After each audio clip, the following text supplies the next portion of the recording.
are just words, a pale imitation of pain. I bought the second round.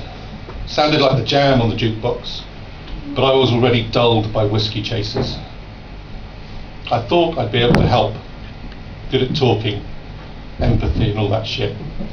He almost hit me when I asked how he was. We talked about football. Owen's goal stole the show. Beckham lost us the match. Cunt, we both agreed. The music got louder, drowned out the need to talk. We weren't really friends before, and this was not the time to try. I'd woken to the banging on the door 4 weeks earlier. Someone seemed to know I'd done first aid. Strange what your neighbours remember. We walked home, alone in company. If there's anything, I said. I expected the punch, but still it bled, shed loads, and then I puked because of everything. Sometimes words are just words, a pale imitation of pain. Second one is called A Cold Time. It was a cold time, late autumn in the countryside. The wind and early evenings made it seem colder, and the silence. Warmth as the buzz of insects, or the hum of a radiator, or voices. There were no voices. It was a cold time, unseasonal at the funeral. I'd hoped to avoid a reading.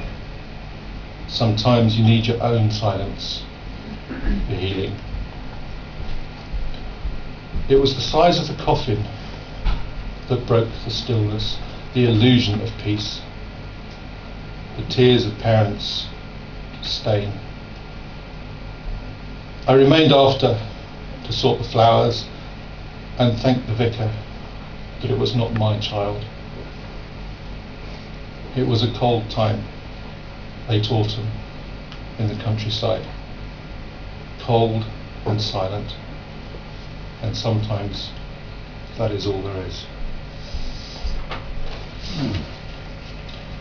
And the third one is called Guilt Trip. I sat on the bus, crying. Some old dear near the window, babbling on about her dying uncle. He's 91. I want to punch her. 10 years, a decade of silent tears and half embarrassed looks. Sometimes they care, sometimes they move seats. I hop off by the cemetery stop.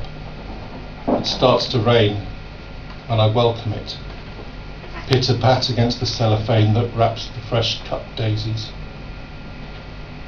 His parents have already been, seen to all the weeds and that one rose in that one vase, alone. It feels intrusive, almost abusive of their pain. I wonder if they know it's me who leaves the daisies. Some moments stay with us. We just learn to get around them. He was already blue and cold when they banged on our door and swore at me to do something. And I couldn't. And I won't ever be able to. So I bring daisies.